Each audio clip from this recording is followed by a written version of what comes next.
You're listening to Sports Radio Detroit. Marvin, what do you make of all this? Man, I don't even have an opinion. Well, you gotta have an opinion. It's very exciting stuff. I think we're pretty much ready to go here with this podcast. What the hell is a podcast? I mean, why don't you just tape it? What are you doing? You don't have to tape it these days, Frank. You just record it right on the computer. And once we start recording, Frank, we need you to stop eating those crackers. It's incredibly annoying, and it's all anyone's going to be able to hear.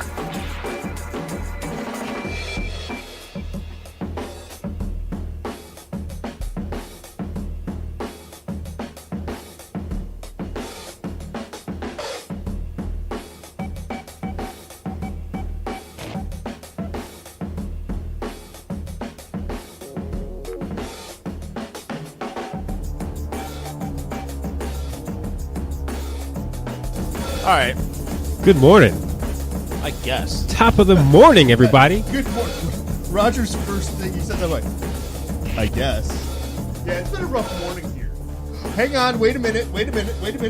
Who's gracing us with their presence? What are you doing in this building, miss? Bianca, here's a warning. Do not go to the bathroom. Do not. Do not. Yeah. So Do we not. we have to start the Roadshow kind of in a foul mood because, well... Would The a show double for Roger. Yes, double for Roger. First things first, I power slid into the tree up front at Fitness Cafe, so I cracked my bumper. So I'm batting 1,000. Then we get in here, and yesterday's show decided, well, let's just puke all over the walls in the bathroom and not clean it up. Then we're going to leave a nice little film of residue by the mouse where I do my most production stuff. By the board, yeah.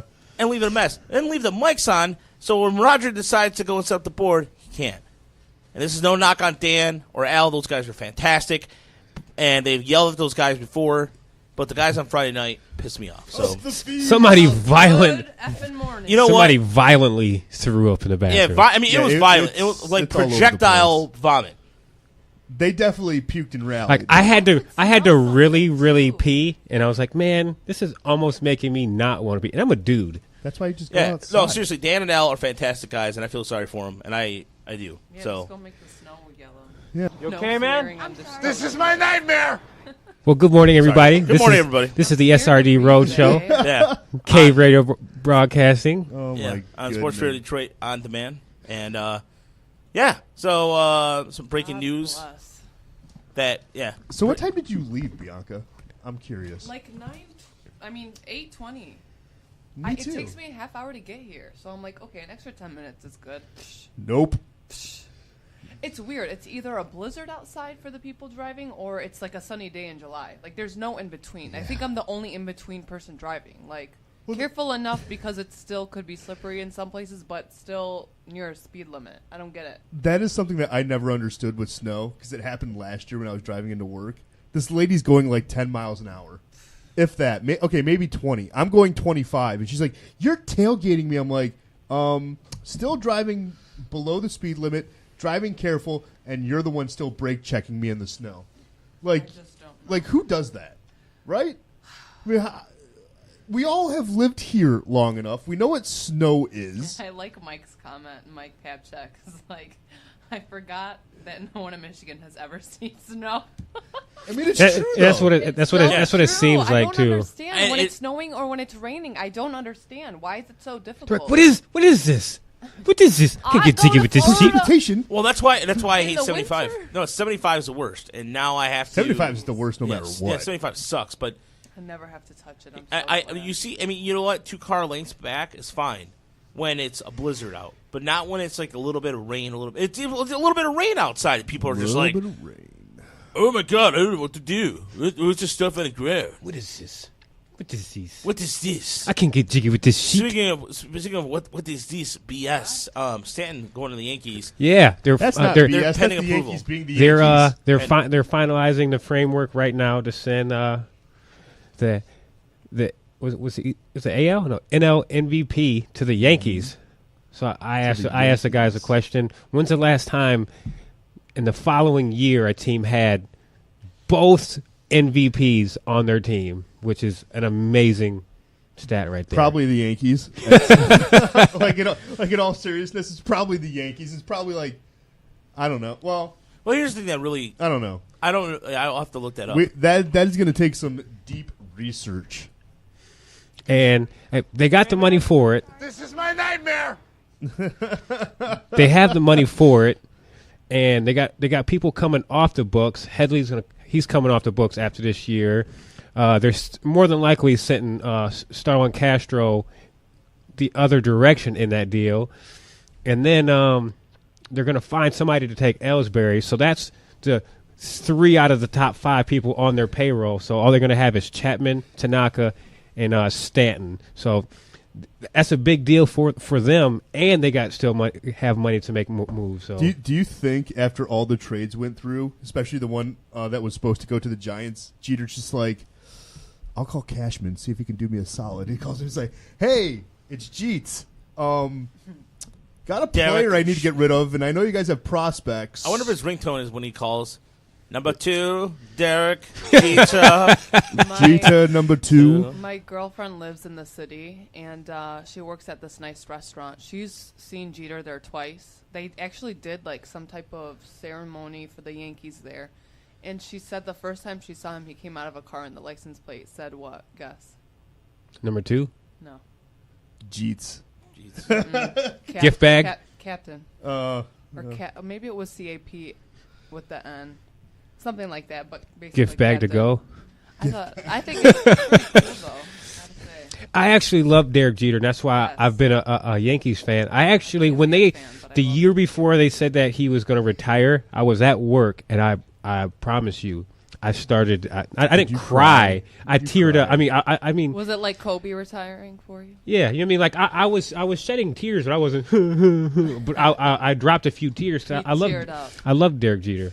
I think he not demands respect, but a lot of people did respect him as a player. Even people who can't stand the Yankees. I mean, I remember when he retired. You have to respect him. him Across the board were like tuning in and like super, emotional and. That's a gentleman's gentleman right there. Yes, it is. Like, sure. What bad can you say about Derek Jeter? Allow me to elaborate. I knew Who's got? I know. Wait. I was laying the framework for it. I was laying the framework.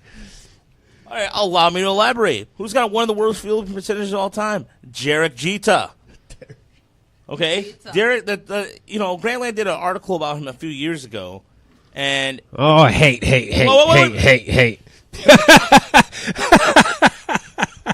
Oh my goodness! You know what? The fact that he has one of the most impressive team rosters of all time. Oh man, hate.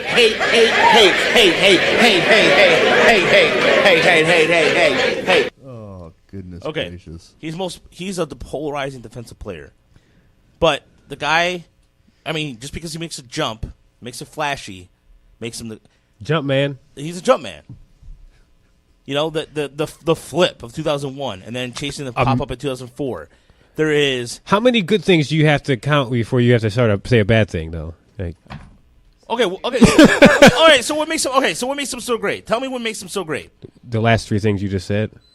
The fact because he a flip, he does the flip. No, well, he is one of the best hitters in Yankees history, literally on top of the record books. That says something. Because when you think of the Yankees, you think of Maris, you think of DiMaggio, you think of all these guys, and that says something. He's better than all of them.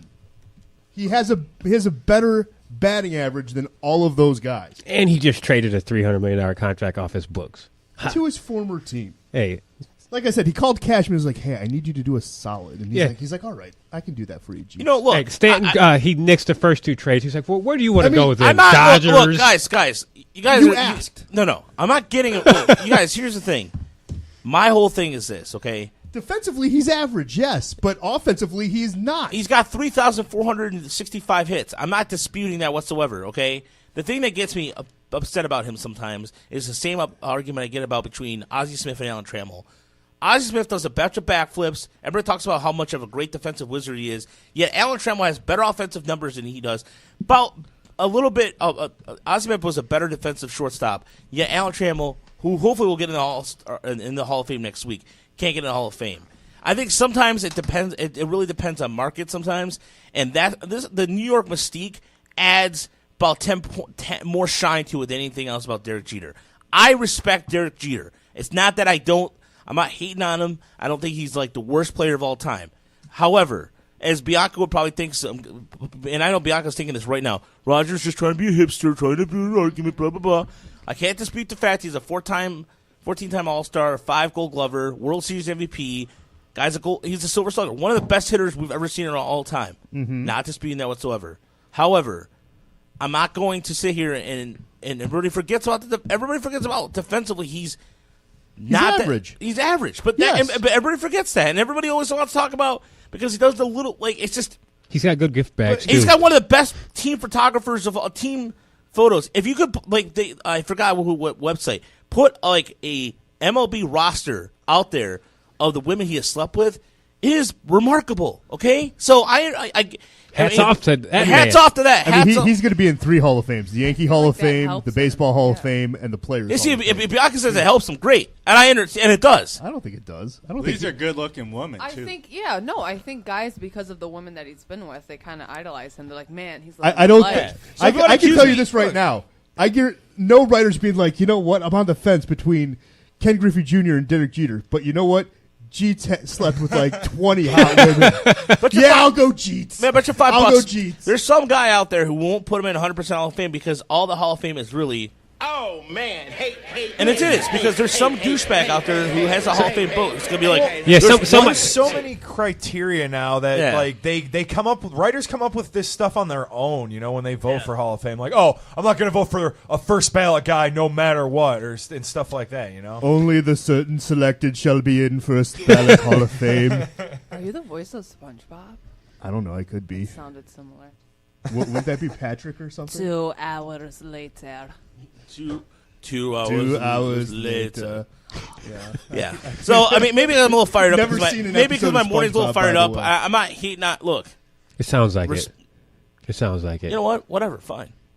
It's okay. That's fine. It's okay. Maybe I want a team roster like he does. Maybe whatever the case is. But the fact. I think we should. Restart with a good morning. Also, I think what he's doing right now with the Marlins, you cut a guy who has cancer as a scout.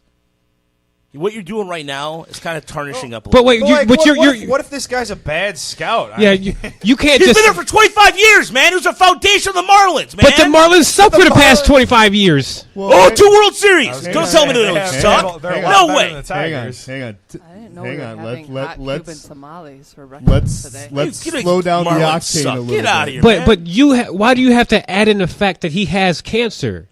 Because he has cancer. That has nothing. He was pointed out in the article. He didn't say, "Hey, who has cancer in here? You fired. You fired." That's not what happened. There's probably other reasons why he got fired. But the cancer part had nothing to do with his firing. So you can't add that in there. To be fair, your medical bills are too high. No, it's not that. It's like, hey, I need you to go to North Carolina. There's this really good kid I need you to look at. Oh, I'm sorry, I'm on dialysis. Oh.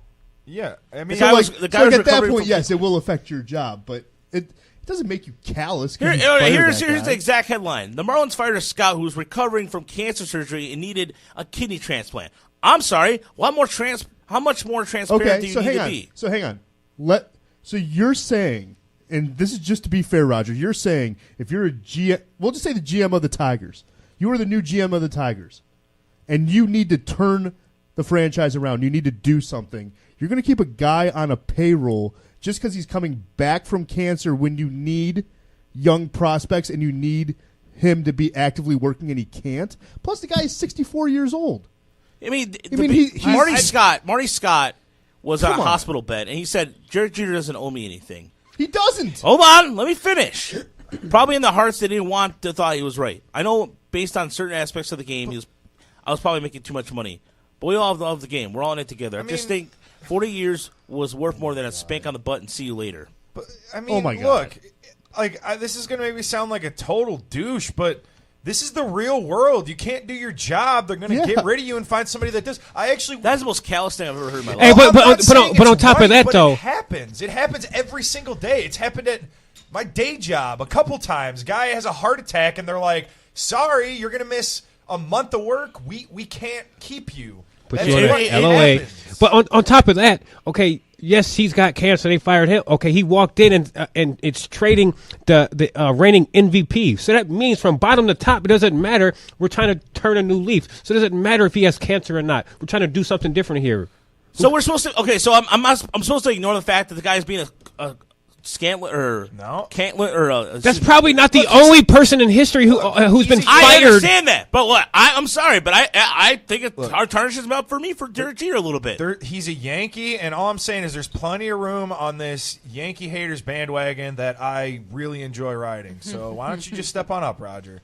They've got the dumb payroll, the ridiculous lineup now. I just can't wait to start talking about how much we all hate the Yankees again. That's what I've been looking forward to. Here's the thing. Their payroll's not that high, though. I can't. I like Aaron Judge. I like him, but he makes it. How many for how strikeouts classy did he have in September? For how like classy 150? How classy MVP. Derek Jeter is. This is a classless move. Is my point. How is it classless? He could have done it in a better way, man. He could have waited till he was healthy, didn't fire him. Yeah, he could have waited till he was healthy, got out. He's in a damn hospital Look, bed. the alternative is so he's got to be out. What? He's got to be out of the hospital to be fired. That's what you're saying. Look, if I was in his position, I didn't think he was a good scout. I guess from a PR perspective, I'd be like, all right, pay for his medical bills or something. Which like, they probably keep him on still health. did. And that's true. Like normally, your health care goes on after you get rid of a job. Until the end of the year, you're good. So let's say all this stuff's getting paid for by them anyway.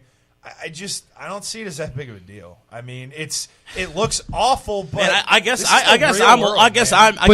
you're adding the cancer part in like it actually. It says in the headline, Mike. How am I supposed to ignore that? Am I adding anything? It's the factual part of the story. You know why they have that in the headline? I can tell you right now why they have it in the headline. That's what I was about to say.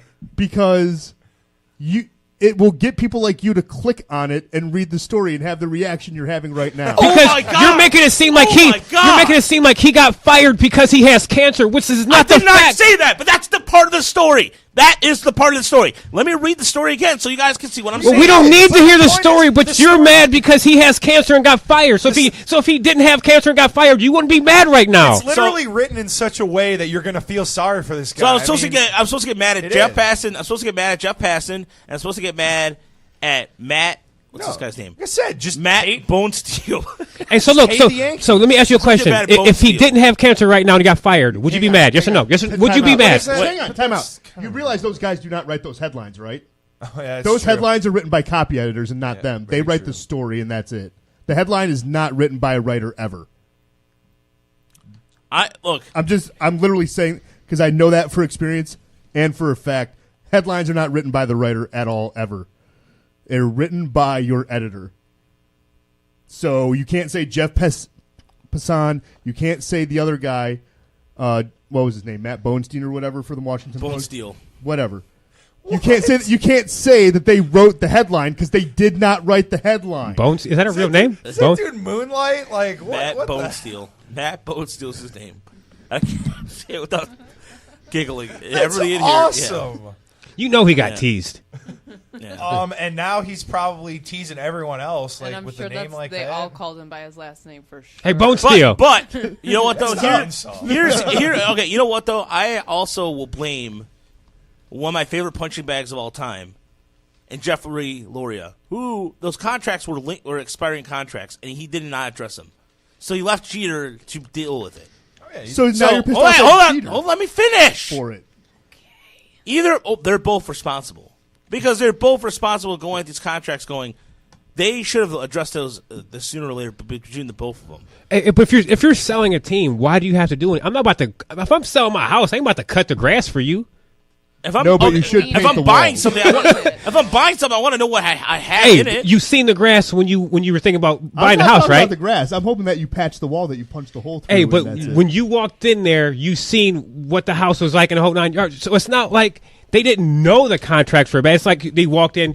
You can't look at any of the contracts before you buy this team or you bought the team. Well, blankets off the contracts. Here you go. That's not what happened. They knew what they were walking into. They knew what they needed to do, and they're doing it right now. If anything, this looks worse on Loria than it does Jeter. It really does. He can take us $1.2 billion and kick rocks. We'll buy more art, whatever Jeff Loria does for a living. I don't know, and I really don't care. But either way, I still think I don't. Jeter knew what he was doing, and Jeter knew what he was getting into. So I blame them both. Let's see if we can tweet Jeter to send Roger a gift bag. Maybe He's setting the tone. He's just like, look, yeah, maybe it is that he knows what his perception is, and he's just trying to be like, all right, look, it's gonna be a little different when I'm in charge of things. I don't know. I don't know. It just sounds. It just sounds callous to me. You guys are like, well, it's no big deal. He's getting cancer. No, it's not that it's not a big deal. I no, think it's hang just on. that we're also, it's not that he got cancer. He was recovering from it, so he was already treated for it. So cancer's gone. It's off the table. He was healed of it. I don't think that makes us sound. But it doesn't. So the point of it is, if he didn't have cancer or recovering from cancer and got fired, you wouldn't be mad. So the only reason why you're mad is because he was recovering from cancer and got fired, which is irrelevant to the story. That is a major red herring. It is, because I'm sorry. You can't just keep someone on your roster if they're no longer doing what you need them to do just because they're. I mean, I'm sorry. If a GM were to do that, then they're not doing their job right, and that's how people would. Their job is on the line, and they're the ones that are going to get there. And in the same column, he admitted that he knows that he's been getting overpaid over the past 25 years. He even admitted it in the column. I know I've been getting overpaid, so you can't be mad at the dude. He put his time in. He admitted it, but at the same token, he also admitted. Well, there's also this line here, what he says, and let me get to scroll right here. This is the line he said too. I'm very hurt. 40 years in baseball, I let a lot of people go. I never, ever fired somebody 10, 15 days before the contract was up. If I knew I was going to fire somebody, I did in the beginning of September. There's a better way to go about it. So wait, he's pissed that he didn't get his 15 days? That's literally what he said. I'm pissed because I didn't get my 15 days. No, he was in limbo. Exactly. He's in limbo. So what do you have to do when you're in limbo? You make a decision. Jeter either had to re-sign the guy or get rid of him. Jeter said, hey, appreciate what you did for the Marlins. You're not on my staff. Goodbye. That guy just sounds awesome. And they're the He sounds petty in that quote. He does. I've been getting overpaid. I know I'm sick, but I wanted my 15 days. I wanted to wait until September. No. You have new management. New management comes in and looks at And if things. he's a stellar scout, he'll get picked up by somebody else. By the way, here's an interesting thing. They got rid of Andre Dawson, Tony Perez, Jack. I think some of these guys are like all these are special assistants or team ambassadors, which I get why they would do that. He probably wants his own guys. So those guys are longtime Marlins. Jeff Conine, Mr. Marlin himself. So they dropped Rich Waltz, the play-by-play announcer, for 13 years. And cleaning house. Yeah. So I mean, whatever. From bottom to the top, including the MVP, you can go. We're doing something different. Not mad at it. Nope. I'm not mad at that either. I don't think Jeter's a dick for doing it. I don't think that it has no, because that deal that Loria signed was ridiculous in the first place, and Loria had no business doing that deal. He has no business with that stadium either. The whole Marlins organization stinks as a whole period. I mean, he left his mark on baseball, didn't he? What? I mean, I'm just saying that Stanton contract it literally set the market. It literally will plug a toilet somewhere. Literally will do that. It's. I mean, I need a break. did they get their money's worth on that stadium? No, from Stanton so far. Okay, from the contract that he signed, did he earn his money this past year? Did he earn that money? Oh yeah, he definitely did. And is he still earning that money? Is he a bum, not doing anything good? So no, they paid him good to do exactly what he's doing. 59 home runs, win an MVP. Unfortunately, no one cares in Miami about the Marlins, so that's the unfortunate thing. Nope. And it's because they're all at the beach partying. Yeah, it's Miami. Exactly. I mean, if I'm in Miami, like I've been to Miami. I have family in Miami. They barely cared when they won the World Series. They had nobody in the stands until they got when they won in '95. When they won in '97, I was there and I was vacationing, and I thought the city would explode. Nah, no one cared. Well, the fans definitely aren't going to care now that you got Stanton gone to New York. Then they just sent D. Gordon to Seattle. It was another bad contract anyway. So who do they even have on their roster. Christian anymore. Yelich, who's Yelich still was really just- good. Marcell Ozuna. I actually Those guys will be liked- gone too. They'll be Well, yeah, but Bohr. I'm saying like they had I thought was a decent team in place, and then They still have a not decent anymore. bullpen too. That will be. And Yeah, then, that and whole then, and then team, they're that's getting Starlin Castro and some prospects. You know what I mean? So they're gonna suck for next 2 years like the Tigers, and then hopefully turn it around. I got confidence in and Jeter. I hope that they'll go back to some normal jerseys because those jerseys are atrocious. It looks like somebody designed them in Madden and just put them in baseball. Those are things that Or are a kid colored them. yeah, kids colored. Those are the worst jerseys of all. Like I think next to, I think Oregon's basketball jerseys, huh? the which ones? Oregon's basketball. Yeah, you mean those the are highlighter green ones? The that they Milwaukee use? Brewers jerseys of the mid '90s where they had the MB and they had a weird looking thing that was bad. I think those were the worst Brewers jerseys of all time. I need a break because I'm going to punch something, so we'll take a break. We'll get back to some hometown stuff. Yeah, we'll go into hometown stuff. Mike's going to rain salt on us, and Mike Probe's going to rain salt on us, and Mike Papchuk's going to do his best to kick him in the face to prevent that from happening. There's a lot of violence today. A lot of violence on the Roadshow today. I love you guys. We'll be back. Orlando. Okay. All right, let's play horse. Start off with H. All right, we start with H, and we've talked about this before a little bit, but there's still a lot of the ejections and texts are going up. LeBron, we talked about this last week, getting teed up, and it's still continuing. And are the players getting angrier, or are the refs getting softer? And I still think the players are getting softer. That's my opinion. I think the players and the game, because of all the rules, are getting softer. I think that's what it is. The refs have never. The refs kind of do their job. I mean, there's always going to be missed calls and stupid calls that you, whatever. There's always questionable calls, and that'll never change. But it's the game, the rules, and then the players. I can't get over it. I feel like the refs have been soft like the whole time. I mean, there's never really a point where they sharpened up and like actually called, violations. We talked about last week how travels went up like 1.7 per game or something. These refs still let the players take 4 steps when they make a layup. So I'm not buying it. I think the refs have always been soft. I think the league's soft. Nothing what it used to be back in the 80s and 90s, obviously. I mean, I don't want to say something that's a change because I feel like ratings are still there, but could you imagine getting clotheslined like you could in the 80s and that was just a playoff foul and not getting ejected? oh, you're getting suspended for that. When you see guys like, getting scraps nowadays, and I put that in quotations because they just get up in each other's faces, right? They just got face in face. Then they shove. Yeah, And that's but it. you don't see a punch throw. This isn't, I don't know. I mean, maybe Not I'm just not Boogie Cousins. Did you see Boogie Cousins and the Warriors the other game? They both got ejected. Boogie got ejected. Durant got ejected. And after the game, they were trying to restrain Cousins in the hallway, trying to get to the Warriors locker room. But the Warriors are leading the league in ejections with 6 ejections. Pelicans are next 3, and then the Nuggets, Spurs, and Wizards all have 2. Hey, But you there said the is a Warriors had lot. 6, right? Yeah. You know who has 3 of those? Durant. A guy who never got ejected or anything gets all of a sudden in the span of 2 But weeks. I 3 think of them. players are getting angrier just because you're seeing it more people just blatantly, because before they would run down the court and yell their frustration. Now they're stopping and just yelling in the dude's face. You know what I mean? So that's a little bit different. It probably goes both ways, but I think players are getting angrier because now if you look at it, Durant doesn't ever get ejected. Now he's got 3. Well, I It's think all the ever ticky-tack since he's stuff. gone to the Warriors, he's just been playing with a chip on his shoulder, and it's never. He's gone tired away. of people getting bullied. I You know? think you guys are missing something big in that every single big star in the NBA right now, all they do is chat with the refs the whole game about, oh, that was a foul, man. What are you doing? And I hate to play That's that why card. I hate LeBron. I seriously, I know. anytime He's you the draw Draymond biggest. Green. He's the Draymond- one that I thought of the most. Draymond Green is the LeBron. worst, in my opinion, and that's why I think Draymond, yes. that's why I think Kevin Durant's getting.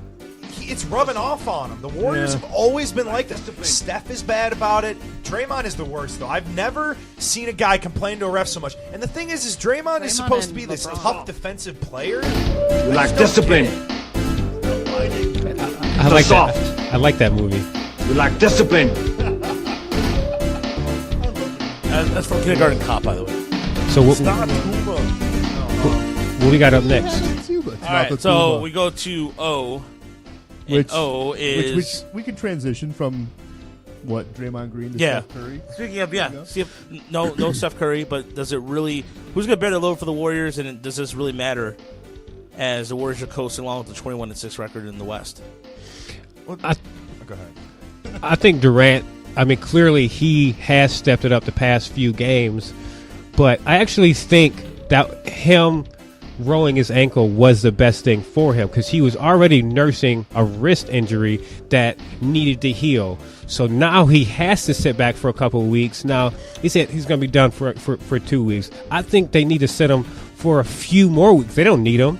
Now, Kevin Durant is used to jacking up 20 shots a game and putting up 40 a game, and now he is doing that exact thing. So I think it was actually better for the team that he did roll his ankle. KD's going to bear the load when Steph's out. And even when the Warriors didn't have KD, Steph wasn't always the main guy on the floor. There was guys like Klay Thompson and Draymond doing other things to help the team win.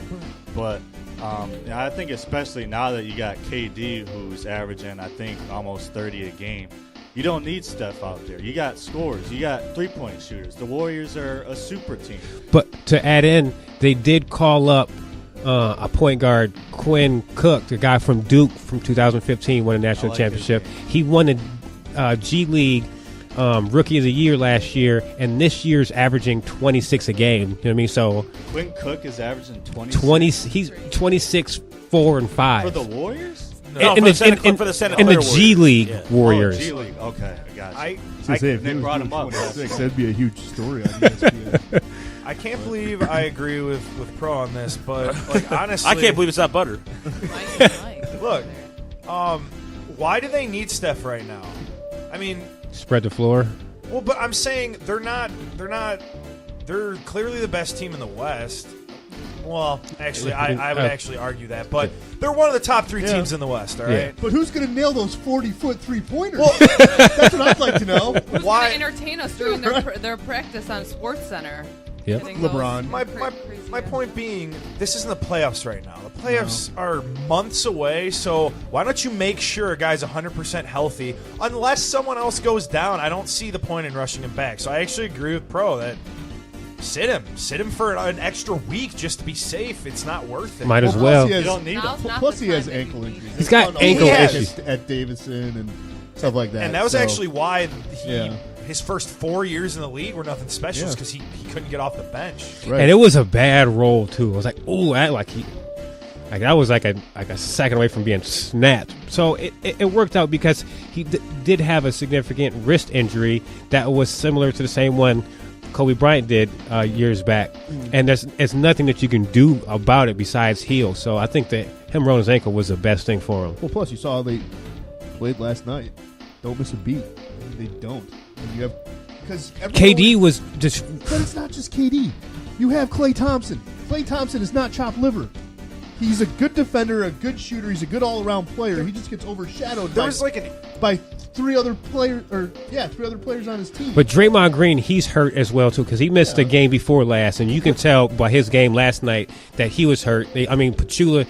But Draymond doesn't even average. He averages like less than 10 points a game. But he's got hustle points though. Oh yeah, no, I love his game as long as except when he's whining to the refs. But yeah, no. But like I said, you guys cannot overlook Klay Thompson. Oh hell no! I just don't think it's KD taking the Warriors on his back like a Sherpa and being like, I got this. Let's go to the top of the mountain. No, it's also Klay Thompson. In a way, last night there was a 16-minute stretch in the third and fourth quarter that Klay couldn't miss. He put up shots that were Steph shots where off balance. He's got one hand not even on the ball, and you're like, you idiot! Why'd you shoot that? Goes right in. It happened like 4 times last night. It drove me insane. He did start off in a slump of the game, though. He didn't. No, yeah, but he hit his stride, and that's what happens, and that's why. To me, Klay Thompson is what we wanted KCP to be when he was here. And I'm not saying KCP could have been that guy, but Klay Thompson is a pretty good defender that on any given night he could go off for like 40. And KCP was like, Klay Thompson light. He was a really good defender, and he could score, 20, 25 on any given night. But Klay Thompson is just so much better of a shooter than that. But Durant is averaging 34 a game since Steph's been out. So they're not going to miss a beat on the points wise. They don't need Steph. I mean, I'm not saying it doesn't matter that he's out because obviously, Steph plays a big part on that team. But they don't need him. They're stacked. They're okay right now. Rest him. Point of the season, rest him because you're going to need him later on. Exactly. They need we've got quite a season ahead of us. They got to play a different game now because they only scored 102 points against the Pistons. Like without Steph, they're gonna score less points. But the difference is they have Draymond Green, who's always in the conversation for Defensive Player of the Year, and I mean that's really what they're gonna focus on. You're gonna see him play a little more defense while Steph's out. I think maybe they played. How many shots did they block against the Pistons? I'm still angry about it. 15. Yeah, but you also have shot selection. Late in the game, you had Tolliver taking an ill-advised three that because he gets the ball and then he bobs it a little bit and then he's like, oh, Durant doesn't have closing speed. Oh, I'm sorry, Durant's only maybe 30 and still has longer arms than you. He has closing speed. Yeah, you're done. He was on top of him when he blocked it. Well, by the time he had the shot up. Durant's already his fingers are we're already almost touching the ball. It's like, yeah, you're in that was what pretty are you doing? Come on. And to talk about the Pistons, what's our next question, Roger? Oh, nice segue. As Roger would say, segue. Oh, Pistons for real. 1 second. It's actually LeVar is pulling up his son. Is LeVar pulling out his sons out of UCLA, helping him? Yeah, you jumped son? to S. You skipped. I know exactly what I did. So let me continue on what I'm doing. Thank you very much. Is LeVar? You can't do that. Excuse me. Is LeVar pulling his sons, helping or hurting the Lakers? It's hurting the Lakers. I mean, he wants. He has his grand illusion is to have his kids play together in LA. So he has already told his younger son they're going to both play overseas. So is this helping his son's development, or is this being is this a selfish pull for LeVar? There's a better way to frame the question. I think it's hurting him because obviously it's been proven that, well, not in all cases, but in a lot of cases, guys who play in college tend to be better off in the pros. Pulling these kids from college and then sending them overseas with the agent, you think that's just going to work and everything's going to be okay? You already have GM saying that this isn't an entertainment show. We want to win games. You can't just send your kids overseas, pull them from college, and expect them to get drafted in the NBA. It doesn't work like that. I don't care if your name's LeVar Ball or what your name is. You can't. It doesn't work like that. I'll take the opposite because the middle son was the bum of the three. So if he stayed at UCLA, he wasn't starting. He wasn't even going to be the sixth man. So he's going to be fighting for minutes anyways on that team. So why not pull the bum son of the three and send him overseas where he plays with some grown men and develop, because he was not going to get minutes at UCLA. Now he would eventually. Now the what supposedly is the youngest son is supposed to be the best out of the three. Now it could be hurting him, but it's still too early to see. But pulling the middle son, the only thing that I say it's hurting is the middle son is the 4.0 student. He's the smartest one of the three, and he's got a 4.0, so he could have stayed in there and learned some stuff. But he's a bum, so he wasn't playing anyways. So why not? He's not playing because he shoplifted in China. But he wasn't going to start, though. He wasn't going to start. Doesn't matter. He wasn't even on the top 7 of the team. Exactly, he's only a freshman. He's only going to be there for he's one and done. Be there all 4 years. You trying to tell me that his dad wasn't going to make him a one and done? He said all 3 of my sons are one and done. He has said that all 3 of my sons are one and done. So the middle son is not going to start. He wouldn't have played in the NBA. Exactly. We're not saying he probably still would have been a one and done. Yeah, I get that. But he's not going to get drafted anywhere. He's not going to get drafted. But he wasn't going to play there. So why not send him overseas where he is going to play? Because the question is it helping or hurting his sons? Right. Obviously, it's hurting his sons, especially if he's one and done. Especially if he's one and done. But if he's one and done, to your point, his son this year only has 1 point and 4 rebounds before he even went to China and stole, right? He got no official stats. He got no stats. An exhibition game. That's it. Well, right, but that was his stat. Right, no official stats, but he has a stat line. You're so. Yes, if he's still one and done, he's not going to get drafted. He would be going to Europe anyways. which is still going to hurt him. And that's what the question is. Is it going to help or hurt? It would have helped him if he stayed at UCLA. It would have helped him if he had an opportunity to grow within that offense and get better and sharpen his skills. You're not going to get better playing in Europe. I mean, but you're playing Look with at Josh Childress. You're That's playing what with. he did. He went to Europe, came back in the NBA, washed out of the NBA. But that's not everybody though. That's not gonna that, be the balls. I think he's proven that he's not even mature enough to develop on his own. Like if you're Exactly. overseas, you don't really have someone like watching out for you specifically. Like if he's in a program like UCLA, you're playing college ball. You've got it's like a coaching job is almost like a parenting job, kind of. You know like what is you've good? got someone watching over you, better so than overseas, and that's what he needs. Well, I just say like He needs to from. get away from his dad. I'm just saying, Yeah, okay, they both probably need going to to- average 9 minutes a game in garbage time for UCLA, which is going to make him look bad anyways because he's supposed to be good, to getting more time He's playing supposed against to be good grown men. according to who? Because of his Hang on. name, that's what Hang bad on. is. He's supposed to be good according to who? His father, and that's it. Right. To me, you're giving way too much time to LeVar Ball. Ever, if we talk about him at all, all I want to point out, we should be talking a little bit about Lonzo because he's a pretty good rookie that is historically bad at shooting. Yeah, and that's exactly what he is. That's not the question, though. That's not. I That's don't not the care question. about LeVar We got to Ball. finish. We got to go by horse, and that's the question. just If he's Well, hurting then his give me a son, letter then, because I am so sick of talking about that man. He Well, never LeVar have I makes seen us somebody talk about it. on sheer will force himself into Into everybody's it. conversations. Yeah. It hasn't made me care any more or less about it. we did skip a letter, and we do have one more letter to go. The quarter season ends today. Who gets the MVP and who gets the Rookie of the Year so far? I think the quarter of the season MVP is not even close, and I think it's James Harden. Oh yeah, James Harden has the Rockets looking like the best team in the entire NBA right now. And I didn't think it would work out with that whole Chris Paul, James Harden thing. You think that they're going to be taking 75% of the shots, but it's been working out. They scored 154 points this year.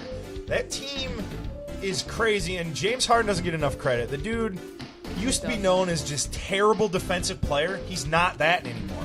He's worked on his defense. He's average to above average in defense, and he is the best offensive player in the NBA right now, I think. James Harden's clearly the front runner for MVP right now. He's pretty much averaging a triple-double a game. Rookie of the Year, I got to go Ben Simmons because they're calling him a rookie even though he's technically been in the league for like 4 years now. I hate that crap, but whatever. This guy's last almost year. average. it's just 1 year. He didn't play It's it. another The same thing for Blake Griffin. He can't popped just his call him a kneecap. Rookie though. But he is. 'Cause Rookie. He never played last He year. never yeah, played. but He I never even What about dressed. I baseball? understand that, but Baseball, you can play games and you're still a rookie. I just hate it. I just hate Justin that, how Verlander they played in do 05, that. was a rookie in 06. It's whatever. It just gives a guy a chance because a guy like Ben Simmons came in injured. He wasn't going to play him in it, and he didn't. So it just makes gives a sense. guy, It makes sense. I just don't like it. I mean, Yeah, that's fair. the rookies, the legit rookies are what, 18, 19? Well- Ben Simmons is already what, 21, 22? Well, you got to look That's at where I'm coming. I mean, that's my side of it. I'm sorry. I'm going to go with Devin Mitchell all day Donovan. long. Yeah, Donovan I mean, Mitchell. yeah. Well, Oh, yeah, he is. his Yeah, first 10 like, games were nothing special, though. So if you're looking at overall body of work, I think you could have an argument between the two right now. Well, the Jason Sixers are Tatum's better, been too, really, with Simmons. really good, too. And the Pistons let him go. Why? The Sixers are going to make the playoffs this year, it looks like. And that's a lot because of Ben Simmons. So I Oh, got to yeah. go Simmons And Rookie of the Year Embiid. right now. Embiid's been dominating Drummond. And I agree with the other two. James Harden MVP, Ben Simmons Rookie of the Year. There's just no question. Yeah, I'd say that. Yeah. I'd agree with that. And that sounds so because we're all in agreement, but it's not a good snapshot of the NBA. Did you know that Russell Westbrook, the one that averaged a triple-double last year, if the All-Star game was right now, he wouldn't make the All-Star team right now. Yeah. That's how many people have stepped their games up this year. You're seeing guys play that it's been fun to watch. The Rockets the are NBA they're 6-0 since Chris Paul's return.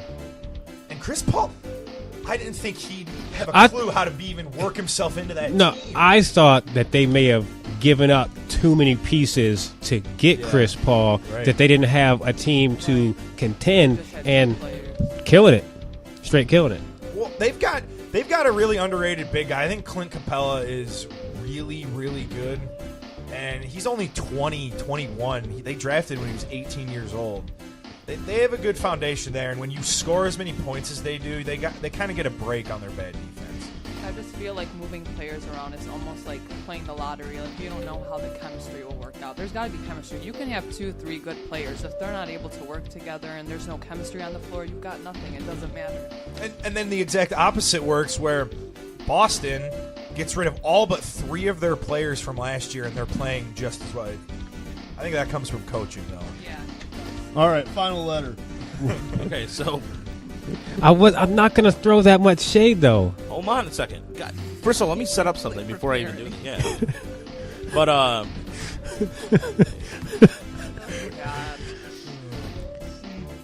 So who do you think is the most underwhelming team damn it, of this? man.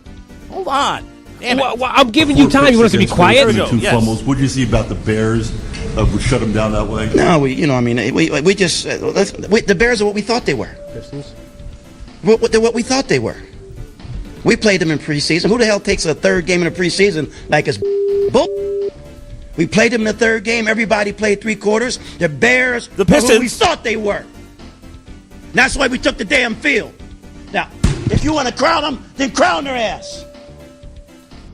Mike Proe describing how the Pistons essentially were until recently. You know that rant doesn't make sense. By the way, It really Rest does. in peace. Rest in peace, Dennis Green. By the way. Oh, man. Yeah. They are who we thought they are. But that one made sense when Mike Gundy said, "I'm a man, I'm 40."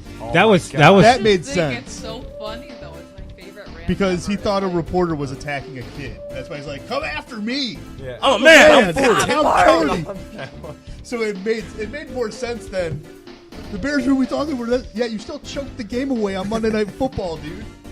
We lost, but they still suck to us, though. Come after me. I'm a man. I'm 40. That was the greatest drops. That's one of the greatest drops of all That time. is the best rant ever. But so It's really good. I like Herman. I don't think the Pistons suck as bad as they are right now. They are on a 5-game. Oh wow! They are on a. They are on a 5. I am definitely asleep right now. Wait, they are. Wait. Let me I finish dreaming? though. They are on a 5-game losing streak. It will go to 6 because they're playing the Celtics.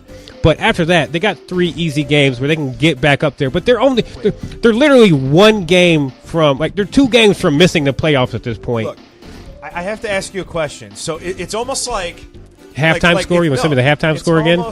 That was me. That was actually that was me, and it was because it was a really fun basketball game, and it was great all the way to the end. I've seen a lot of games that are good at halftime though.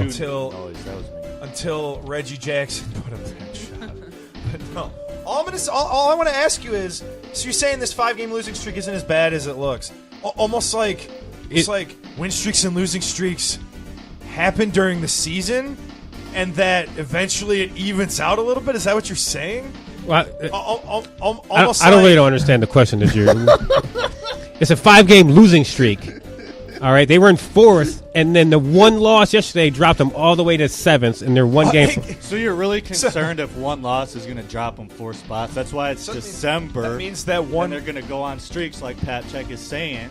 And then they're going to. Well, they actually are who I think they are, a 6 through 8 seed, and they're number 7 right now. So who's in front of them right now? We got to do this. Wizards. Wizards, Pacers, Bucks, Cavs. Bucks are 9-4 since the Bledsoe trade, so they're definitely on the rise. And yet, I'm not. The Bucks don't scare me. It's a good matchup for the Pistons. It has been the last 2 games, and it will be the next 2 games. Them I'm not afraid of. The Indiana Pacers, I'm not afraid of them either. Like, the whole basis of what I'm trying to say about this Pistons team is last year. You'd literally look at the schedule and you could literally say they don't have a shot in this game. They don't have a shot in this game. They don't have a shot in this game. And if you watched any of their Golden State Warriors game, the game last night, they weren't grossly outplayed by the other team.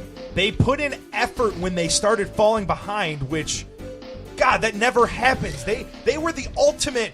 Oh my God! We just blew a 10-point lead. Game's over. And I'm kind of just piggybacking off of when they started the season. They're the number 2 seed. Like, yeah, look at their records. Look at their records. Look, they're number 2 seed. Blah blah blah. Okay, well, look at their record now. Exactly. I'm not worried. My point is it's going to even out. I never said they were a 2 seed. I explicitly said that they weren't. I said that their ceiling was the 4 seed. Because I think the Toronto Raptors are a flawed team, but they have the best backcourt in the NBA. So that's not.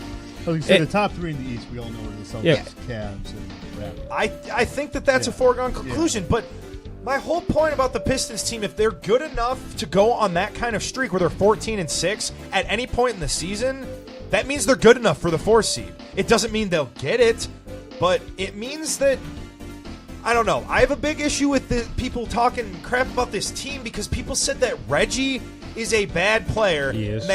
Okay, so 2 years ago, I remember. I don't care about 2 years ago. I don't care about 2 years ago. I don't care about 2 years ago because you don't realize that Reggie was injured all last season. So you shouldn't care about Reggie's last year's season because it doesn't matter. If you look at his numbers right now, they resemble what he was doing 2 years ago because 2 years ago was this team. That was the development point they were at. They were an 8 seed on their way up. And then last year, Reggie was hurt. They took a step back. Wow. Fake snoring and bottle throwing. I don't care about logic. The Pistons suck. That's do. my Mike Proe impression. What do you guys think? They're a 6 to 8 seed in the East, which is you get no high fives for that. So what you're saying is when they're in the 6 to 8 seed range, you're right. But when they're not, it's we got more season to play, guys. I don't know. I've been saying they're a 6 to 8 seed since the first game. I'm gonna say it to the end of the season. No, but that wasn't your argument before, though. Your argument. All right, we're back at the break. To Wallace, and he's got it. Trying to sniff the end zone, and just short, but all the way to the 1-yard line. Apparently Mike Wallace. Run ball Flacco's looking for.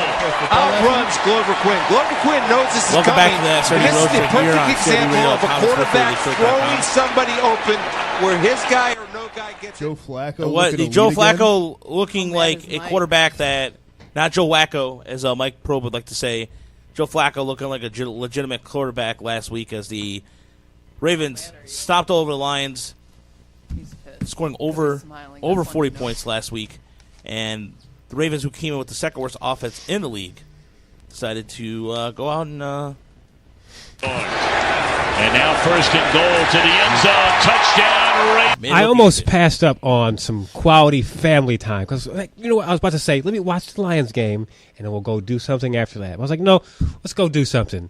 Hung out with the mate. He went to Dave & Buster's. And do you know, on that third down play when we had 9 men on the field, that I threw some napkins at the TV at Dave & Buster's? Threw some napkins at the TV. I was like, I was not even drunk, just angry. He is human. Wow, he actually got mad. like, who does that? We've made on a weekly basis. Oh, it's 10 men, blah blah blah. That's what bugs me. It's not that there was 9 guys on the field; it's that it's happening repeatedly. Yeah. And here's the thing: coaches are like, "Yeah, it's coaching. You know, it's all coaching. I'll take the arrow." How about you fix it? Step aside of the arrow. And defensive coordinator do that for a change. Oh no, it's fine. Like Terrell Austin had a nice little range. Like, well, I appreciate Jim Caldwell, taking the blame, but it's on me. You know what I hear? Fire me, please, because I can't get 11 guys on the field. No, but on top of that, so does the defensive coordinator call timeouts? No, the head coach is the main person calling timeout. So hey, he should be calling a timeout. I understand that you're the defensive coordinator, but the head coach calls timeouts. We all know how good Jim Caldwell is with his timeouts and his challenges. Don't know how to call a timeout. Challenges, 2 point, 1 point. Go for it. Don't go for it. He's not good at coaching decisions. Answering questions during an interview. We're not allowed to talk about it. You can talk about it. You make next question, please. You are allowed to talk about whatever you want, but then you blame the media. The media has a job to do, and you continuously crap on the media in this town. It drives me up a wall. I just answered that question. Next question, please. Granted, the Lions have been somewhat successful making the playoffs under Caldwell a few of the past 4 years. It's time for him to go. I'm done with all the Caldwell antics where he doesn't say a word to the media. He takes no aggression. He doesn't advocate for himself. He doesn't advocate for this team. He needs to go. The Lions are now at that next step where they're able to make the playoffs. Yes, they used to suck.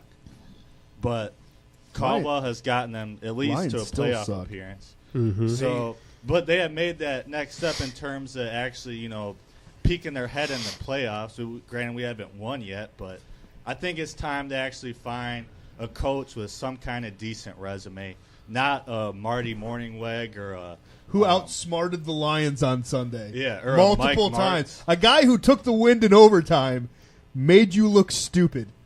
Come on, look. Like let that sink in for a second. Caldwell is a coordinator. He's not a head coach. I don't want him to be either one of them for us, but he is not a head coach. I was like, I wouldn't trust him running my offense or my defense. He won a Super Bowl as the Ravens OC. He was good as a coordinator, but he's not the main guy. Like there's certain people who are like Schwartz. All right, he was the main guy. Bum. Now he's a defensive coordinator, and don't you almost miss the Jim Schwartz antics after dealing with Caldwell's BS for a couple of years? Yeah. Like they were two running people down to shake their hand. Shake my hand. You shake Don't my say hand. I'm scared. Yes, we ain't. It's like one of my favorite. Just love the guy. But I'm just happy you guys caught up because I told you their season ended on Thanksgiving, and it's pretty apparent. It's over. The season's done. I know what I said last week, and I'm not putting any. I'm saying on paper what this team should do, and in actuality, what they do is completely different. Yeah, I've never said that this team is awesome. You're right. I've never said that this team is good. I've just said have. where they are in a position to be. And you know how bad it is when you had one of the best defenses in the first 4 games. They were top in scoring, top in turnovers, and they were making plays. And a lot of people are like, yeah, that's true. But after week 5, after Haloi Nada got hurt, it all went down. I'm sorry, your defense does not fall apart because of one guy. No. It does not happen. Granted, yes, the pass rush has suffered somewhat, but your defense does not fall apart because of one guy. Maybe it does because that one guy is the defensive coordinator, but not one guy on the field. You have 10 other guys out there. Well, part of the Jared Davis has not. He's regressed a little bit. His season has gone up and then down. They haven't gotten good play from their linebackers. He's having a typical rookie year. He is. I think the secondary has been. I don't know. Maybe they were less playing than awful. I'm sorry. They're bad. I hate when guys from Pro Football Focus they say, "Yeah, the Lions secondary is actually some of the best in the league." No. You have 2 good players. You have Darius Slay and you have Glover Quinn. That's it. Everyone else not that good because you can beat up on Nevin Lawson because guess what? He's everyone's favorite target. Mm-hmm. Yeah. Quandre Diggs when he was out there was okay. But he played safety more this week. Well, he's playing safety because Wilson's hurt, and he's a better safety because of it. Like Tabor would be a better safety because these guys don't have cover skills.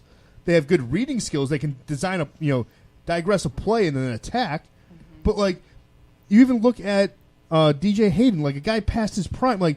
This secondary has been awful. That's why when Galladay was impressing in camp, I was like, yeah, but it's against the Lions secondary. I mean, come on, The Lions secondary is not great. I mean, they have good players, but you can only also get better with a pass rush, which they don't have. Zedell's getting double teamed. Ansah is playing at maybe 50%, but he's been playing at 50% for 2 years. I hate to be a cop-out, but I actually disagree with you about their secondary. I'm not saying they're as good as maybe I was implying earlier in the season, right? Because I thought on paper at the beginning of the year they're top 10 easily just on paper. Obviously they're not. They played in the first 4 games and after that they dropped. But with Ziggy, we have no pass rush. No, we have none. And who does that hurt the most? It hurts your secondary. Are you saying with or without Ziggy? 'Cause I feel like it's the exact same. But here's Zettle's fallen off in recent weeks because he's getting double teamed. Well, of course, and you can't. That guy just broke out, and people were learning what to do with him. Now they know he's a threat. They don't have anybody else. They've got all these injuries. Turn that zone into man. Hey. First down, play action, and they dump it off to the big tight end, Nick Boyd. And he has another Baltimore first down to the 22-yard line. After to throw it on first down, fake the handoff to Riddick, delivers a throw to Riddick, and Riddick a big. There you go. It's off. But the thing is, yes, a lack of a pass rush will hurt your secondary. But that's where it falls on Austin to get creative with it. Oh, absolutely. The coaching, I don't understand the hype for Jim Bob Cooter and Terrell Austin to get these jobs because I think both of them this year have been pretty unimpressive. Last year they were impressive. That's the issue. Well, That's I don't why think everyone came into it thinking that. Jim Bob Cooter. Well, Terrell Austin's been more of a steady. I agree. I think Terrell Austin more than Cooter because for the past, I don't know for how long, every team that says, yeah, we're predicting what they're going to do on offense. Okay, so that's Cooter. He is not impressive to me. He can go. So he needs to go. Caldwell can go.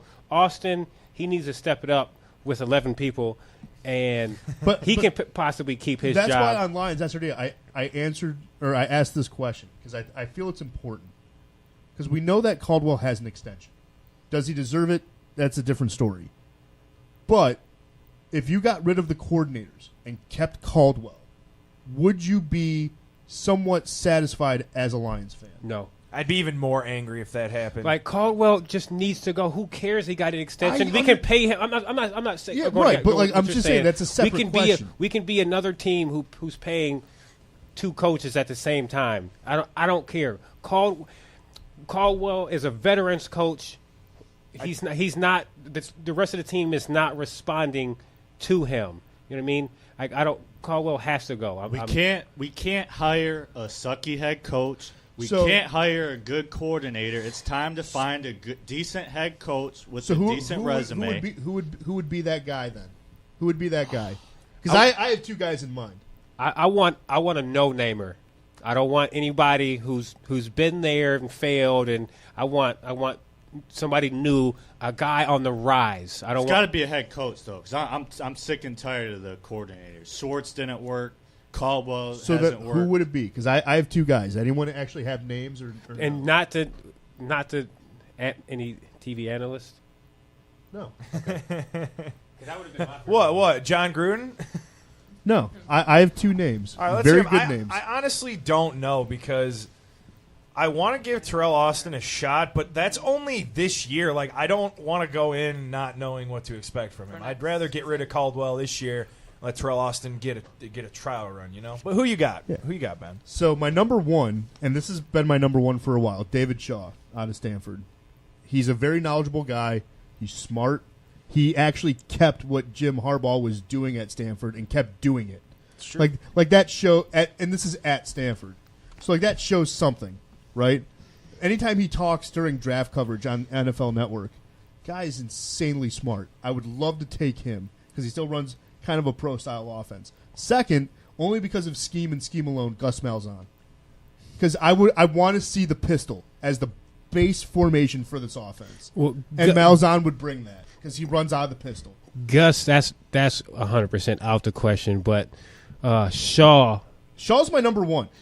I swing and miss with Shaw. Shaw could leave, but I also do leave some of the blame on old Bobo for not taking running back because I honestly feel like that's who Tate doesn't want to throw under the bus because we don't have a running game.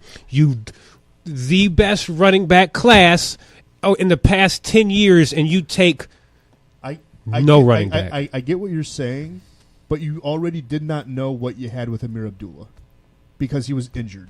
And if you're running a long-term, like, expanded view on your franchise, I get you have that. to see what you have. I understand. I understand that point, but there's so many in this draft.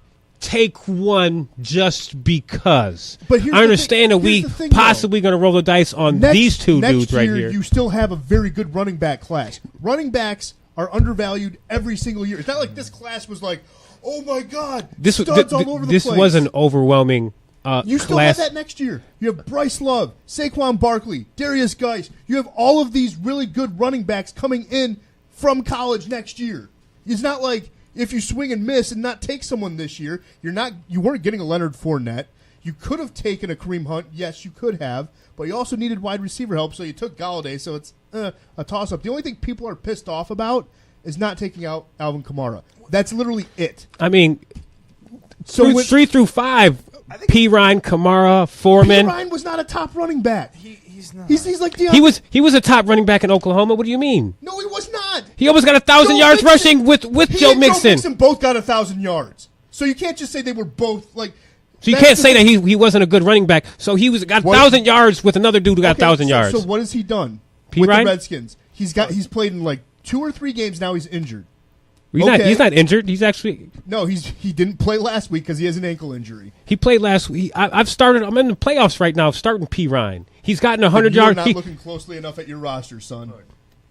I think he has been hurt the last 3 weeks. I agree with Ben in that I don't think the drafting the running back was necessarily an issue for the reason that you have a guy who you drafted already. You've already used a second-round asset, which is not cheap. A second-round pick is a good pick. That's a starter.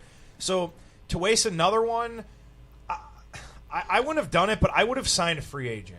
There were a couple out there that when you're not sure, isn't that what you do? You bring in a guy that's steady, not great, to kind of to hold it together, and that's what he didn't do, and that's kind of what I'm more angry about. And I'm not saying LeGarrette Blount would have been like a great fit here or anything, but I think that we could have had him if we really wanted him, and I don't think Quinn wanted. Quinn was too stubborn in that he was set on his running backs when I think that was a bad move. There were guys out there that he could have signed, and you didn't need them to be 1,000-yard rushers. You needed a guy to just let Amir Abdullah build his confidence up, and if he had this fumble issue that he had for a couple games, you have a guy that can step in and be okay. And they're trying to use Tion Green for that. Look, he looked like the best rusher on the team last week, but is it going to keep up? I don't know. I still have a lot of faith in Quinn. It's just that I look at our draft picks from last year, and not many of them are doing anything for our team. That's fair. You know what I mean? That's fair. I'll say this: his middle of the draft was not as good as it was in his first year. Yeah, first year. What he did in his first year with the middle of the draft was really darn good. With these picks last year, it was you're still waiting on Michael Roberts. You're still waiting on Reeves-Maybin. You're still waiting on a lot of guys. Tabor. You know what I'm saying? I really had high hopes for Reeves-Maybin, too. He was the only player I liked on Tennessee's roster. He's good, but again, also he's a rookie. Yeah, absolutely. Rookie linebackers, that's a tough spot. Right. It is. And it's still too early to call all these dudes bums, but Jamal Agnew, that was an interesting pick. Just figure that until he got injured, you would get more out of some of these picks. You know what I mean? You can't really blame Galladay or a soft tissue issue. You know what I mean? You don't want to push that. Yeah. But Tabor, check the tape. Check the tape. You should burn that shirt. Quinn should just trade his 6th-round picks from now on and his 2nd-round picks, because he took Brad Kaya and Jimmy Landis. Ain't no time for that. Yeah. The long snapper. But that was the thing. They didn't need Kaya. They didn't. That's what I mean. I don't know why they wasted a pick. But I don't know who else was in that round that. Then you trade out of it. Yeah, exactly. That's what I mean. You trade those picks because you have the pick does not mean you have to make the selection. They just threw a dart. Who are we gonna get? And this name said, ain't got no time for that. But also, one thing that I think is really frustrating is you have Rick Wagner hurt, TJ Lang, who's getting old, is getting hurt, and you're just kind of like, okay, this offensive line, we've only seen one game, and that was the Thanksgiving game, where his original offensive line plan was playing together as one, and they actually did not look bad, but they didn't have time to gel either over a season.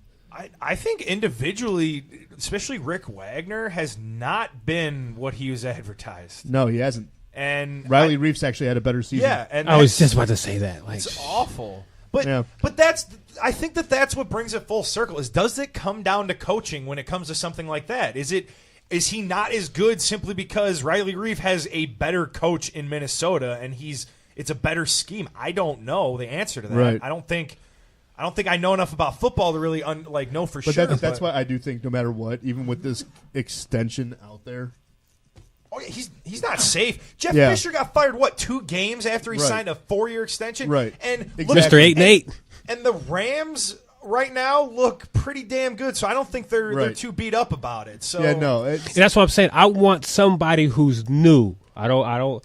Yeah. Give me a new young guy. Yeah, because you don't want another Jim Caldwell, a guy who's won a ring, hasn't done anything since, and comes in. Yeah, that's what I'm a little worried about too. Yeah. That's what Jim Caldwell was. Just The like thing a good name. You need someone who's Rex hungry, Ryan. someone young, and someone. I mean, hungry I for kind of more. like Ben's idea more and more now with that Give me David Shaw. The more I'm thinking about it, like Or Gus Malzahn. It's I'm But serious. he just signed a 7-year, $49 million contract though. I also don't So? think I don't know. Do you think he would not give that up to be an NFL coach?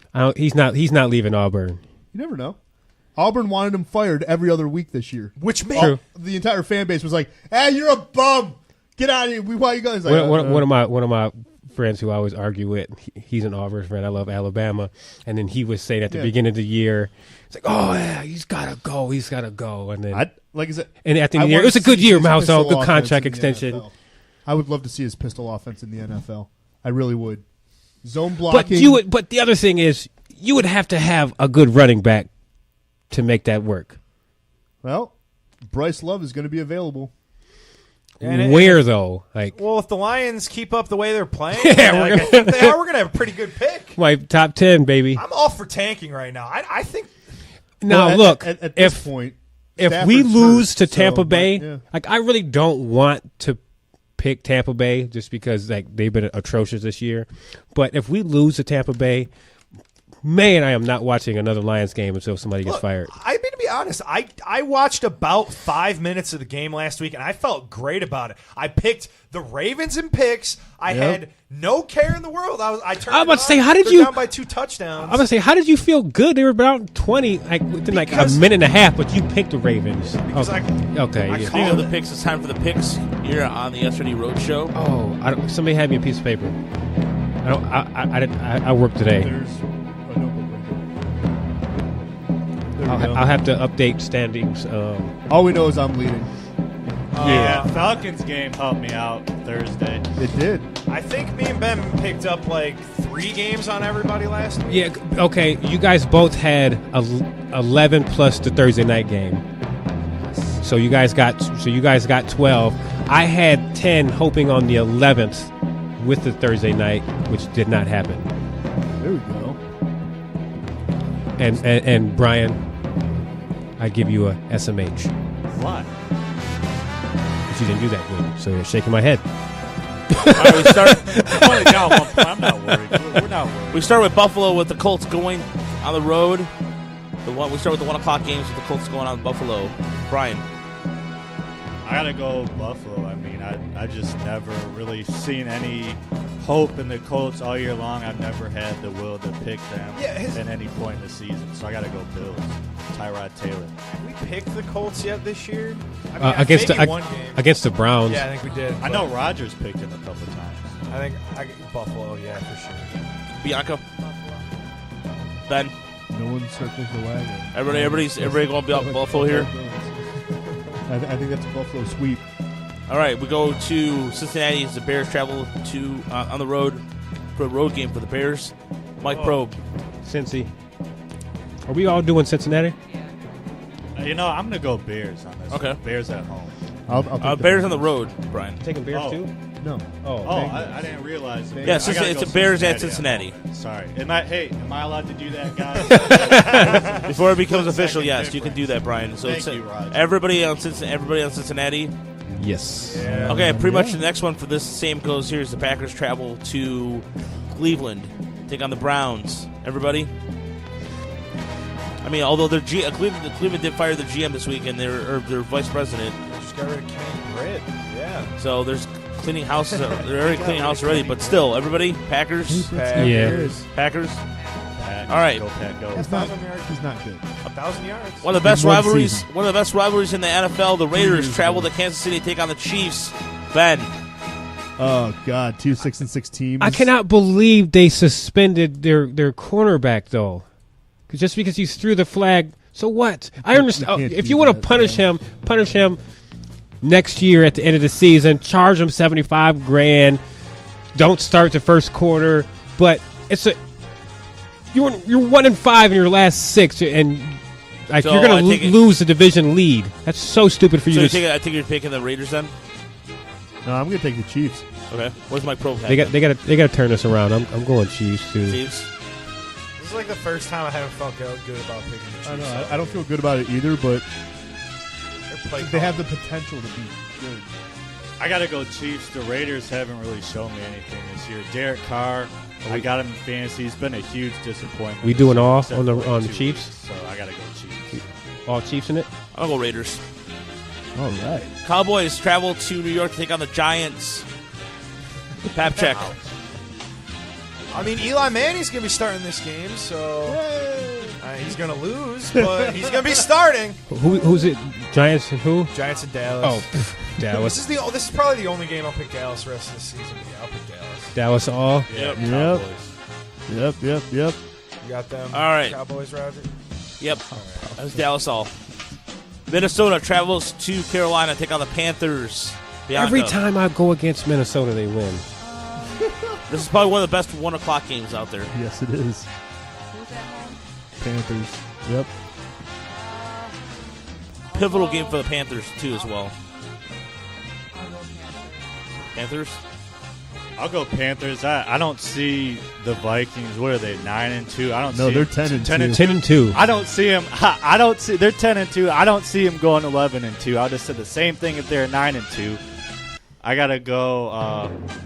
Who Carolina? Carolina, yeah. Because He didn't care who they were playing. He's going against them. You think their lives crash. Yeah, I gotta go Superman Cam on this one. All right, Mike's. This is tough because I refused to buy into Minnesota until last week, and I finally picked them, and they win. So, no, I'm still picking Carolina. I'm going Cam Newton the rest of the season, so I don't care who they're playing. Do it, Ben. Come on, Ben. You got to pick up a game on me. Come on. I'm already ahead. You're ahead by like a game. Exactly. I've loved the Panthers since they got in the NFL back in '95. I can't give away a game. I'll pick with the field. I'll just that's just a strategy thing. Roger. I want to pick the Vikings, but I'm going to go Panthers. We'll go Carolina on this game. San Francisco, in the last of the 1 o'clock games, travels to Houston in a pillow fight game. Say it right. I know you're upset. Mike Papchak, go ahead with the pick. Pillow fight. I'm going with Jimmy G. Okay. I'm the only person who picked San Francisco last week, and I got that point. I don't know. I'm pretty sure I picked Jimmy G. Pretty sure I Oh, did, 'cause it I was against excited. the Bears. Yeah. 3 people picked San Francisco last week for the record. Bam. And they got all field goals with the kicker who the Chicago Bears let go. It was sweet justice. Gold. Oh, Robbie Gould. Yeah, that's right. I'm Gould. going with Houston. I don't see I'll never pick the 49ers unless Jim Harbaugh comes back, which isn't going to happen. So give me Houston. I think I'm going to take the Texans, too. Okay. Hate all of you. I'm going San Francisco. I picked San Francisco, man. I picked San Francisco, too, as well. Okay, I'll go Niners. He's just going to pick.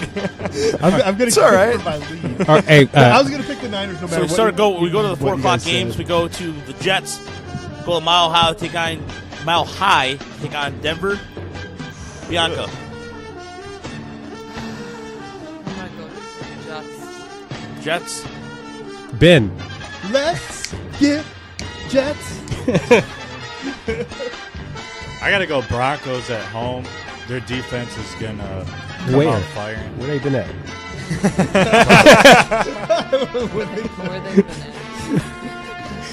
Give me them Jets. Robbie Anderson has been tearing it up. It's been awesome. What is up with the Jets always having like a really good receiver, even when they're terrible? Like, I don't know. I love it. It's great.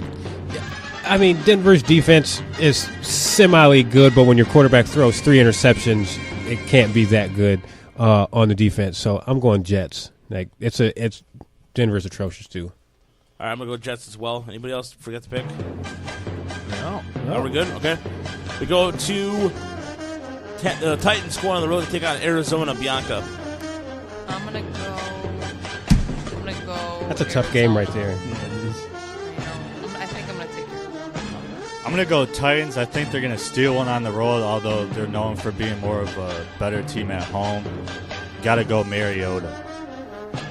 Wait, skip me. I got to see if my boy is starting, all right? Okay. Gabbert is starting, but Adrian Peterson is not because he's out with a neck injury that needs a couple weeks to heal. I'm going Tennessee. I'll go Titans. All right, I'll do it. I'm going to ride it. I won last week in fantasy with Blaine Gabbert as my starting quarterback. Oh, that should give you the championship no matter what. Right? Roger? I'm probably gonna go with the Cardinals here at home. Mariota's been way too consistent as a fantasy quarterback as well. I just dropped him for Gabbert, actually. He's had a weird year. Redskins travel to Los Angeles, and we go to the back-to-back LA games. They take on the Chargers. Ben. Chargers. Go Chargers, go! Right. And the Chargers could be winning the AFC West this year. After that, starting 0-5 to winning. Now they're 6-6. That's the Phillip Rivers effect, man. Phillip Rivers is so underrated. He gets so much crap, and all he does is. But we also wouldn't be talking about the Chargers 6-6 if Kansas City wouldn't have won 1-5. No. So it wouldn't have mattered if they were 6-6 right. An implosion. Oh, yeah, I'm picking Chargers too. I gotta go Chargers. Kirk Cousins is overrated, and the Chargers are. And the fact that they said we're gonna base signing him to an extension or giving him a contract on the last 5 games. Oh, you know what? I'm gonna throw every game then. So I'm glad that he is doing exactly what he's doing. It's exciting. I'm gonna go Chargers here. Everybody else who's Chargers? Okay. The Eagles, and this is probably the best game of the day. Eagles travel to take on the Rams in the other part of the LA trilogy. I would have to have 3 teams for that, but whatever. It's fine. Mike Proe. I gotta go first. Ladies first. I'm a gentleman. That's probably the toughest game to choose. This is the toughest game of the week. I'm gonna go. Because Philly's on a 2-game losing streak. I'm gonna go with. There it is. This is the battle of the quarterbacks. Like, this is really, we got to see which one's better. Yeah. 1 and 2 overall going at it. It's kind of it's fun. Give me the Rams. I'll do it. Rams. I'm going Eagles on the road. I think Pennsylvania and Philly, they're going to bounce back after a 2-game losing streak. Give me Pennsylvania. You want Rams? I'm going Rams too, man. I think what Sean McVay's doing in LA is awesome. I think he's obviously coach of the year. Oh yeah, I don't even think there's a close. Yeah. What was the record last year? Like 5. I don't remember. They were bad. Roger. I'll go the Rams. Seattle travels to Jacksonville. This game's good too. This is going to be a good game too as well, but Jacksonville continues to think people think when they're going to lose, they continue to win. Bianca. I'm going to go Jags. Brian? I'm going Seattle on the road. It's getting towards crunch time, and Seattle always plays well down the stretch. I'm going to go Seattle. I want to pick Seattle because I think Russell Wilson is actually the MVP front He's definitely in the top 3 of He's carried that team. They don't have a run game, but and my fantasy team. I'll pick Jacksonville still. It's because that Blaine Gabbert though. No, actually, I think the Jags screwed Blaine Gabbert's entire career personally. Yes, but I have to go for Russell Wilson because I'm starting him in 3 leagues. So I'm obligated. I drafted him and Matt Stafford, so I was set at quarterback no matter what. But I'll go with Seahawks too. I'm gonna go with Seattle as well. And in the 8:30 game on Sunday Night Football, the Ravens travel to Pittsburgh, and these 2 teams do not like each other, but always get some classic games. Bianca. You know what I'm picking? Is this gonna be a clean sweep for Steelers? Yeah, I'm going Pittsburgh. Absolutely. Joe Flacco was wacko, except against the Lions. Except it was wacko that he was. All right, so Monday Night Football. New England travels to the Dolphins, take on Miami. Everybody. New England. Yeah, That's right. And then so we have one last game to talk about. As the two tight end formation of the Tampa Bay Buccaneers and your Detroit Lions. And I'm not going with the Lions the rest of the season, so you might as well mail it in for me. I'm going with Tampa Bay here. I'm going Bucks as well. The Lions just have no confidence in themselves right now. Caldwell, they just signed him. He's looking like it was a bad decision. I'm going the Bucks, and I've always said this all year. I watch Hard Knocks, so I got biased towards the Bucks. Give me Jameis. I think the Lions. Jameis. I even took away the Lions music because I don't care. Great. I'm in the same spot, but they're not going to lose all 4 of their last games. I think this is the one game they win because I think Tampa Bay is bad. And I never understood. They got accolades like, oh, this is a team that's going to make it to the playoffs. This is the one game that the Lions win, and I'm gonna say it. I think that they are gonna break that 100-yard streak against the Bucks. I think they're gonna do it. They're gonna have a 100-yard rusher. Now you're pushing it. What's in that Pepsi? Well, don't worry about it. But Don't worry about it. It's and then people are gonna realize that streak doesn't matter because they could do that the rest of the season, and they're not gonna be a good team. So I'll still pick the Lions, but it doesn't mean they're any good. I don't want to pick the Lions, but I'm going to just because I kind of feel like Tampa Bay is gonna fight for these draft positions down the stretch, so they don't actually need to win the game. But so there's a few people who are trying to earn some money with some certain accomplishments this year, so that's why they're starting. I'm going Lions. I hate all of you because there's no reason to pick the Lions. Stafford's hurt. Did you watch him throw in practice on ESPN on the video? His no zip on the ball because his throwing hands are severely bruised. Lions, I don't think running game's going to show up. But all of you are still picking the Lions, so I've got to be like, I picked the Lions. I'm Bucks. Hey, so if they call him not in the game, can we change our picks to the Bucks? No. Oh, I don't care. I don't think it matters. If it's show official, it's show official. The only time you get to switch your pick is Thursday night. You have all week. You have all week to change. I will still pick Tampa Bay because I don't trust the Lions' running game. I don't trust. I mean, Rick Wagner's out. Lang's questionable. And that offensive line I don't think is going to do much. And I'd be shocked if Matt Stafford was 70%. I want to go Bucks, too. I'm going to go Bucks. I'll be by myself. I don't care. Look, I'm not trying to say this is a good team. No, I'm not saying that either. I'm just saying, for the sake of it's all the about lead, how I don't want to be like, well, I'm going to pick the Lions to take my lead because everyone else is doing it too. I'm going Bucks too. I actually think I'm the only one who picked the Lions, aren't I? Or Bianca did. I'm iffy just because I don't know. It depends on Stafford's. Flip that coin, Bianca. Heads it's Lions, tails it's the Buccaneers. We've done it for you before. I was going to say, the week we did it for you, the coin toss week, was like one of your best weeks. It was awesome. The week that you guys, it was one of your best weeks. It was good. Here, I'll do it for you. I got a quarter. I said Bucks. It actually still was Bucks, so you're good. So wait, did I end up being the only person that picked the Lions? Yep, because you took a bong hit. So next up, because you took a bong hit. What? Don't blame it on the weed. I don't. Shame on you. I don't feel high. I'm kind of disappointed. Like, I don't. What? What else we got on the docket? So one of the questions I brought up: do you feel that the Pistons' hot start and the shittiness from the Lions has masked the Red Wings' performance this year, or do you think that everybody already knows exactly who they are this year? Because we haven't talked about the Red Wings one time. The Red Wings are better. I'm trying because to get more into hockey. Aren't they on an 8-game losing streak right now? No, they just beat the Winnipeg Jets. Yeah, they beat the Jets, I think. And the Jets are top of the West right now. So all right, so they were on a 7-game. They were on a 7-game losing streak, and then they beat the Jets. I actually think they're worse than last year. See, I don't know. Oh yeah, they're worse.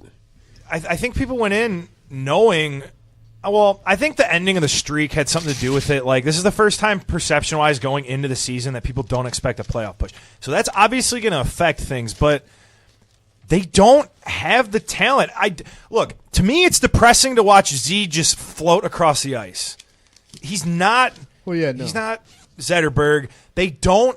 their young guys aren't coming along except for Anthony Mantha, which is absolutely ridiculous. I don't think we talked about Blashill trying to call Anthony Mantha out when he claimed he just skated through a couple of his shifts.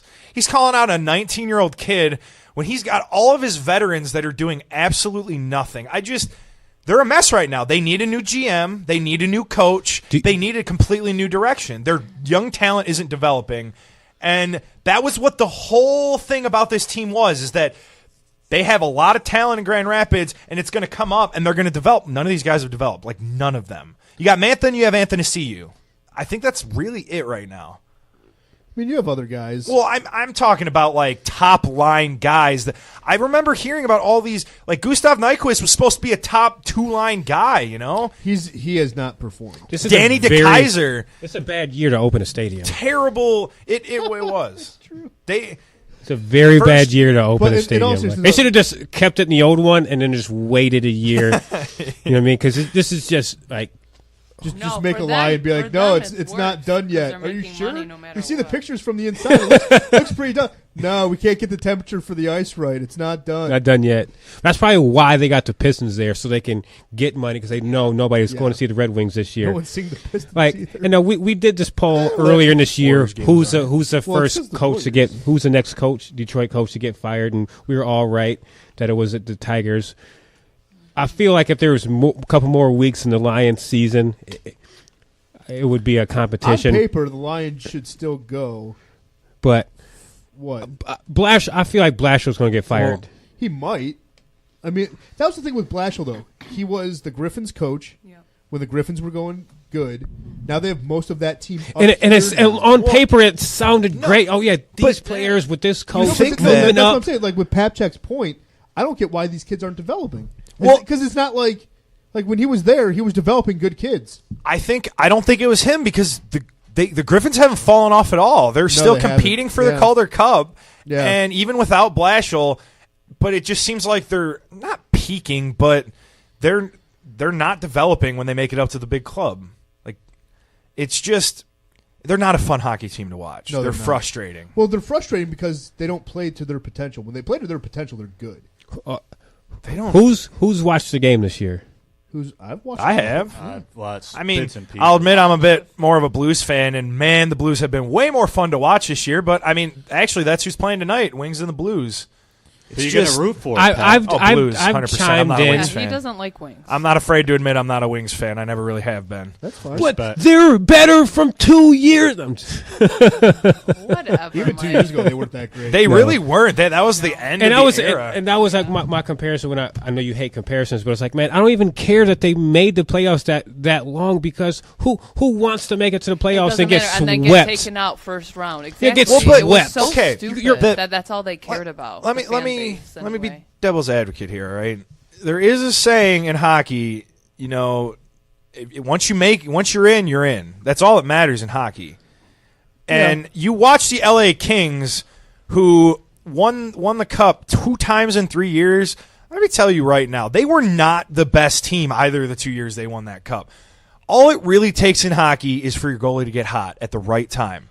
And that's what happens. And I think that from a Wings fan perspective, and correct me if I'm wrong, because really I've never really been a Wings fan, but you thought you had a guy in Peter Mrazek who could hit that hot streak at the right time and maybe give you enough that you could win a series or two. And really, that's all you need, you know?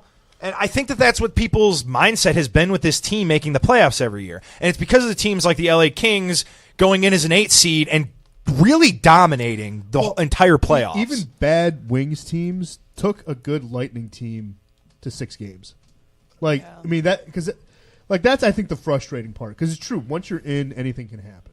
I mean, that's the beauty of the hockey playoffs, which no one cares about the regular season, but they're like, oh my God, best playoff structure ever. I just love that time of year because it's like NBA playoffs, NHL playoffs. It's a good time. But it's just, that's the frustrating part of it, right? I mean, that truly is what's frustrating about, because again, when they play to their potential, they're pretty good, and they just don't play to their potential regularly. No, they have talent. That is frustrating. Yeah. It's just, I remember all these young guys coming up. Tyler Bertuzzi's up right now, I think. You know, they've got high hopes for him. It's just, with the way they've been headed the past couple years, it doesn't look like they're headed in the right direction. No. So I don't think they've earned the right for people to really be watching them. They haven't shown us enough this season.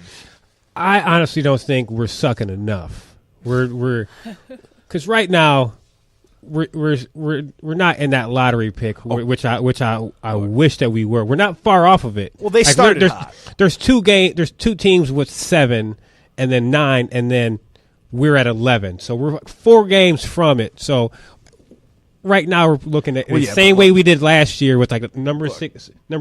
They need to tank the season. Well, but the thing is it doesn't matter how hard you tank. You're not going to tank harder than the Buffalo Sabres or the Arizona Coyotes. Like, that's impossible. Those teams are so talent deficient that the fact that you're putting 5 skaters out onto the ice means that you're going to do better than them. Those 2 teams are always going to end below them. So, the top 2 are kind of out of the question right now. But I'll be happy 3, 4, 5. I want to be top 5. Like, see, we have to do something. Like, we're not going to be good. So you might as well be all the way great or all the way shitty. Well, and that's the thing. That's why I don't like I don't like Ken Holland as a GM, is simply because he refuses to accept that they're rebuilding. I want to say just recently he finally admitted that they're not a competitive team. It was before the draft last year. Oh, really? Yeah, because for this upcoming draft, right? Because he was like, "Yeah, we have to rebuild." Like right when they were like, "Yeah, we're going to a new arena," that's when he's like, "Hey, we're rebuilding, gang." And you're just like, "Oh, great, cool." Can you imagine if they started a couple years ago? Like, they probably should have. To me, that's the Wings organization in a word right now. It's just frustrating. Yeah. No, it is. Definitely is. I think it's been a frustrating day overall, but yeah. It's good to have everyone actually back here. Right? Yeah. It's been a little while. Crew. Especially Bianca. Come by every week. We like you. I'm trying. We like you. Well, I mean, even if you have to wedding plan, have your binders out, we will help you pick flowers. Oh, thank you. And centerpieces. I don't know. If we We'll gotta do it. test your taste. We'll probably not agree on it. Me and Michael. Will be like, orchids. You'd be like, orchids? Who does that? Lilies, idiot. Orchids suck. Orchids are terrible. Lilies. The stats show that 25% more of 2 years people ago, are orchids allergic were to in. orchids. 2 years ago, orchids were in. Now it's lilies. You don't know anything. You suck. That's what it would be. Oh my god. So you're gonna bring these binders, right? Is that what I guess I'm gonna we will have get to your now. wedding planned in 2 hours. Oh my god. Or nothing will get done. We'll be screaming. We'll accomplish everything or nothing. Those are the parameters right there. I don't know how I could contribute, but Brian's just like, I'll do whatever. Brian's just here so he doesn't get fines. Right, yeah, exactly. We should Great do way an to all put wedding episode. Seriously, bring Gino. We'll have binders. We'll mediate. It'll be awesome. It'll be the SRD wedding episode. Every show has a wedding episode, right? Like Full House had Uncle Jesse marrying what's her face. Becky? I mean, we need to do a wedding episode. Becky with the good hair. Yeah, Aunt Becky. There you go. Yeah. Seriously, we should do that. We should have an SRD wedding show. Maybe we will. Stay tuned for We'll that. see. This has been an SRD production.